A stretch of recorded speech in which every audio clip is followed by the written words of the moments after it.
नमस्कार साथियों, Patels today quiz में आपका हार्दिक स्वागत है। दोस्तों, आज का प्राइज क्वेश्चन आपके सामने स्क्रीन पे है और लास्ट प्राइज क्वेश्चन का राइट आंसर था ऑप्शन सी, HR भारद्वाज। दोस्तों, जैसा कि आप जानते हैं 1953 में सैयद फजल अली की अध्यक्षता में 3 सदस्यीय राज्य पुनर्गठन आयोग का गठन किया गया था, जिसके 2 अन्य सदस्य थे KM पणिकर और हृदयनाथ कुंजरू। दोस्तों, इस आयोग ने अपनी सिफारिश में कहा था कि राज्यों का पुनर्गठन भाषा के आधार पर होना चाहिए। हालांकि एक राज्य एक भाषा के सिद्धांत को इन्होंने अस्वीकार किया था और इन्होंने अपनी सिफारिश दी कि 16 राज्य तथा 3 केंद्र शासित प्रदेश होने चाहिए। अंततः 1956 में राज्य पुनर्गठन अधिनियम की सिफारिश के आधार पर 14 राज्य तथा 6 केंद्र शासित प्रदेश अस्तित्व में आए। तो दोस्तों, आप आसानी से इस प्राइज क्वेश्चन के विजेता बन सकते हैं। आपको इसका भी आंसर 15 से 20 शब्दों के अंदर लिखित में देना है। तो दोस्तों, अपन जो रेगुलर सीरीज पढ़ रहे हैं उस रेगुलर सीरीज में आज अपन सुप्रीम कोर्ट के बारे में डिस्कस करेंगे।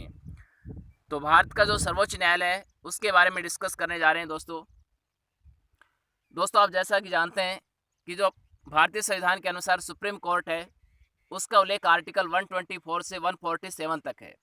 हालांकि आज हम केवल आर्टिकल 124 और 125 को ही डिटेल में डिस्कस करेंगे।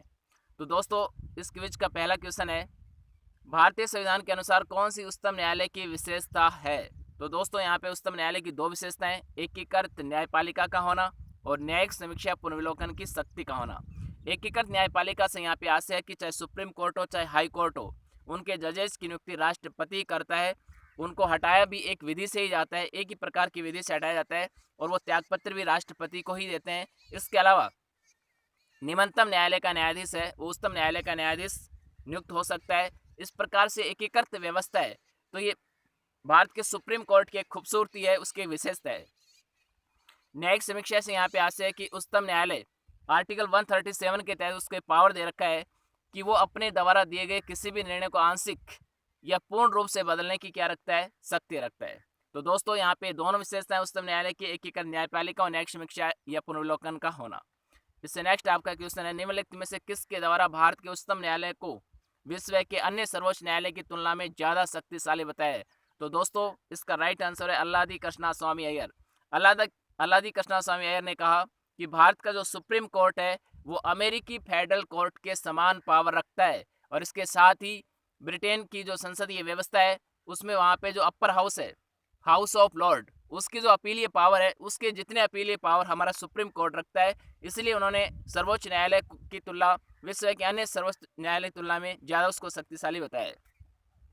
इससे नेक्स्ट क्वेश्चन आपका क्वेश्चन थर्ड, निम्नलिखित में से कौन सा अनुच्छेद का प्रावधान असंगत है? तो दोस्तों, यहाँ पे क्वेश्चन नंबर जो थर्ड है वो आर्टिकल 124 का एक डिटेल में डिस्कस किया गया है। आर्टिकल 124 क्लॉज फर्स्ट ये कहता है कि उच्चतम न्यायालय की स्थापना और गठन का उल्लेख है। बिल्कुल सही कथन है।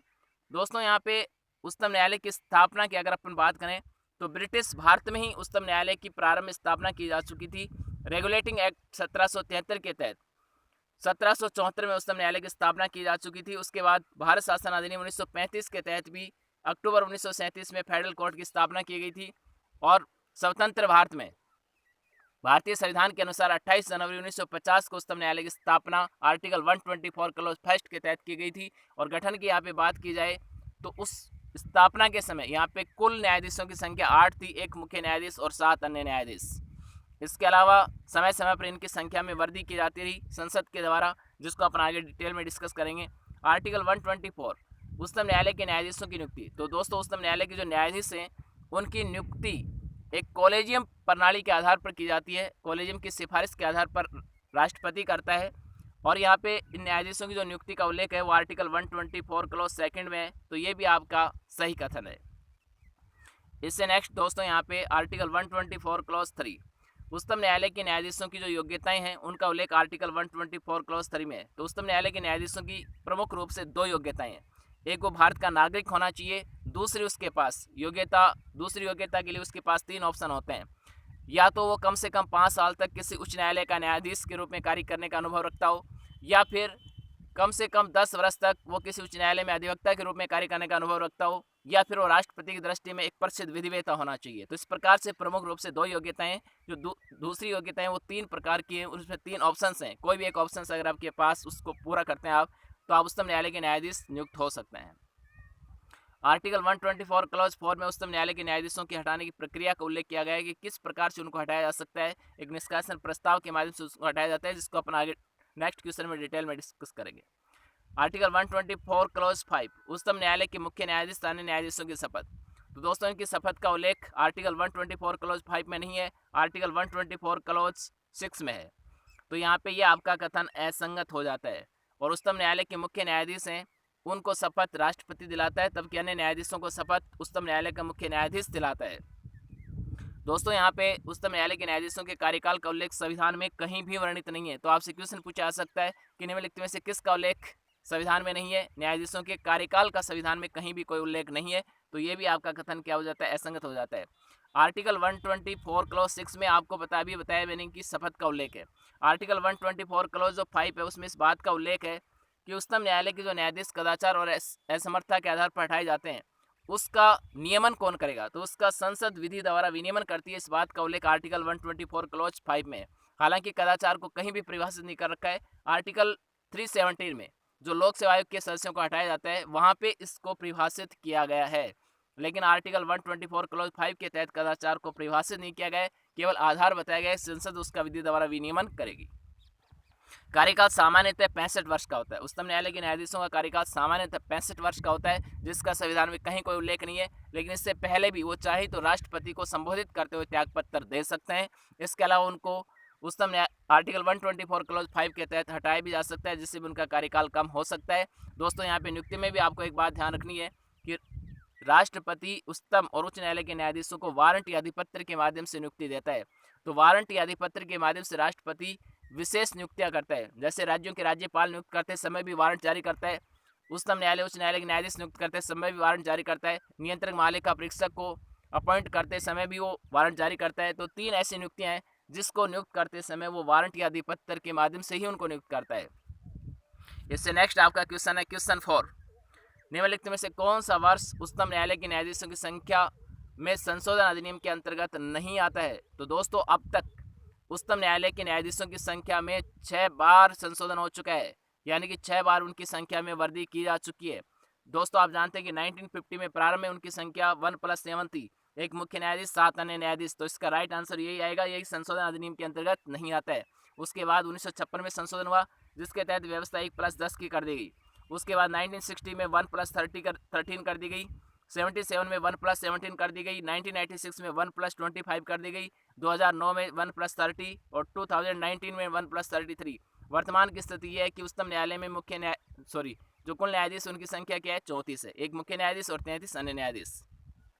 तो इस प्रकार से निरंतर न्यायाधीशों की संख्या में 6 बार अब तक वृद्धि की जा चुकी है, लेकिन संशोधन अधिनियम के अंतर्गत पहला जो मूल संविधान की व्यवस्था है वो नहीं आती है। तो यहाँ पे राइट आंसर हो जाएगा 1950। इससे नेक्स्ट क्वेश्चन है, कॉलेजियम प्रणाली के संदर्भ में असंगत कथन कौन सा है। तो दोस्तों कॉलेजियम के माध्यम से न्यायालयों के न्यायाधीश जो होते हैं वो नियुक्त होते हैं, चाहे वो सुप्रीम कोर्ट हो चाहे हाई कोर्ट हो। यहाँ पे इंपॉर्टेंट बात यह है कि आपको असंगत कथन छाड़ना है। ये कॉलेजियम है क्या दोस्तों, जो कॉलेजियम प्रणाली कब अस्तित्व में आई है वो सभी इन ऑप्शंस में दे रखी हैं। कॉलेजियम प्रणाली में उच्चतम न्यायालय के 5 न्यायाधीश शामिल होते हैं, तो ये आपका असंगत कथन है। दोस्तों कॉलेजियम प्रणाली में 28 नवंबर 1998 के तहत 4 न्यायाधीश शामिल हैं, तो ये आपको ध्यान रखना है। जो सुप्रीम कोर्ट के 4 वरिष्ठतम न्यायाधीश होते हैं वो इसमें शामिल होते हैं। तो इस प्रकार से आपका असंगत है। कॉलेजियम प्रणाली की सिफारिश के आधार पर सर्वोच्च उच्च न्यायालय के न्यायाधीशों की नियुक्ति होती है, ये बिल्कुल सही है। कॉलेजियम प्रणाली 28 नवंबर 1998 को तृतीय न्यायाधीश के उपरांत अस्तित्व में आई थी। देखो कॉलेजियम प्रणाली अस्तित्व में आते आते 3 न्यायाधीशवाद आए थे। प्रथम न्यायाधीशवाद 1992 में आया था, जो SP गुप्ता बनाम भारत संघवाद के ऊपर आया था, और उसमें सुप्रीम कोर्ट ने डिसीजन दिया था कि राष्ट्रपति उच्चतम न्यायालय के मुख्य न्यायाधीश के द्वारा दिया गया परामर्श है, उसका मतलब सहमति नहीं होता है, उसका मतलब केवल विचारों का आदान प्रदान करना है। तो केवल उच्चतम न्यायालय के मुख्य न्यायाधीश के द्वारा दिए गए परामर्श के आधार पर राष्ट्रपति उच्चतम न्यायालय या उच्च न्यायालय में न्यायाधीशों की नियुक्ति करे, ये उसके लिए बाध्य नहीं है।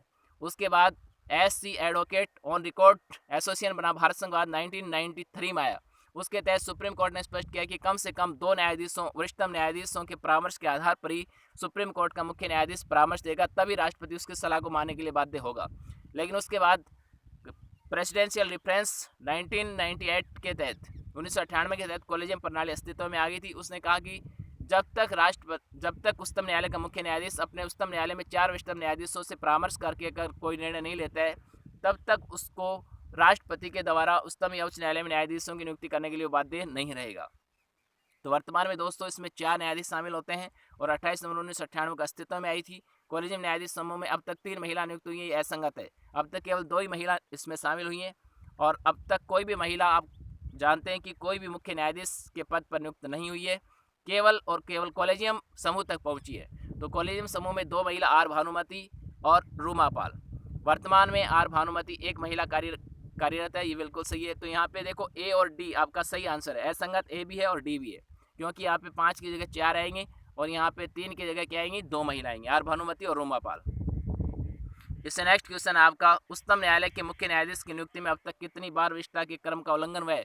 तो दोस्तों इसका राइट आंसर है बी, 2। 25 अप्रैल 1973 तक स्थिति बिल्कुल सही चल रही थी, वरिष्ठता के आधार पर मुख्य न्यायाधीश नियुक्त किया जा रहा था। लेकिन 25 अप्रैल 1973 को जैसे ही एस एम सीकरी सेवानिवृत्त हुए, उसके बाद यहाँ पे जो वरिष्ठता का क्रम था उसमें ए एन ग्रोवर सबसे ऊपर थे, उसके बाद के एस हेगड़े, उसके बाद जे एम सेल्ट, ये 3 न्यायाधीश थे जो वरिष्ठतम न्यायाधीश की श्रेणी में थे। लेकिन इन तीनों की अवहेलना करके यहाँ पे चौथे नंबर पे जो न्यायाधीश थे, और दोस्तों यहाँ पे चौथे नंबर पे जो न्यायाधीश थे वो थे अजीत नाथ रे, उनको नियुक्त कर दिया गया। तो यहाँ पे वरिष्ठता के क्रम का उल्लंघन किया गया। उसके बाद जैसे इनका कार्यकाल पूरा होता है, उसके बाद एच आर खन्ना वरिष्ठता के आधार पर पहले नंबर पर थे, लेकिन उसकी अवहेलना करके एम एच बेग को बना दिया गया। तो 2 बार इस क्रम का उल्लंघन हुआ है। और ये उल्लंघन क्यों किया था इंदिरा गांधी ने? क्योंकि इंदिरा गांधी विधायिका को न्यायपालिका से सर्वोच्च रखना चाहती थी और इसको उसकी ये जो सोच थी, इस सोच का खंडन किया सुप्रीम कोर्ट ने केशवानंद भारतीवाद में। केशवानंद भारतीवाद में सुप्रीम कोर्ट ने स्पष्ट कर दिया कि संसद संविधान के किसी भी भाग में संशोधन कर सकती है, लेकिन संविधान के मूल ढांचे को संशोधित नहीं कर सकती है। और ये मूल ढांचा क्या होगा, इसको जो तय करेंगे, इसका निर्धारण करेंगे, वो हम करेंगे। तो इसके आधार पर उसकी जो सोच है उसका खंडन हो गया। तो इस प्रकार से वहाँ पे जो 7+1 से जो निर्णय लिया गया था, 7 न्यायाधीशों में 4 न्यायाधीश शामिल थे, इसलिए इनकी वरिष्ठता के आधार पर इनका अवहेलना करके और यहाँ पे इनको मुख्य न्यायाधीश के रूप में नियुक्त नहीं किया गया था। इससे नेक्स्ट क्वेश्चन आपका क्वेश्चन नंबर 7, आर्टिकल 124 क्लॉज 4 के तहत न्यायाधीशों को हटाने की प्रक्रिया के संदर्भ में असंगत कथन कौन सा है दोस्तों? तो देखो, कदाचार या असमर्थता के आरोप के आधार पर न्यायाधीश जांच अधिनियम 1968 के तहत निष्कासन प्रस्ताव के माध्यम से हटाया जाता है, बिल्कुल सही कथन है। निष्कासन प्रस्ताव संसद के आप किसी भी सदन में प्रस्तुत कर सकते हैं, लोकसभा में भी, राज्यसभा में, लेकिन कंडीशन यहाँ पे है कि अगर लोकसभा में प्रस्तुत करते हैं तो कम से कम 100 सदस्यों से समर्थित होना चाहिए, राज्यसभा में प्रस्तुत करते हैं तो कम से कम 50 सदस्यों से समर्थित होना चाहिए। लेकिन यहाँ पे सदन का अध्यक्ष या जो सभापति होता है वो बाध्य नहीं होता है, वो चाहे तो इस निष्कासन प्रस्ताव को स्वीकार भी कर सकता है, अस्वीकार भी कर सकता है। और यदि स्वीकार कर लेता है तो अध्यक्ष या सभापति न्यायाधीशों के आरोपों की जांच के लिए एक 3 सदस्यीय जांच समिति का गठन करता है। दोस्तों, ये जो 3 सदस्यीय जांच समिति होती है, इस जांच समिति का जो अध्यक्ष होता है वो उच्चतम न्यायालय का मुख्य न्यायाधीश होता है।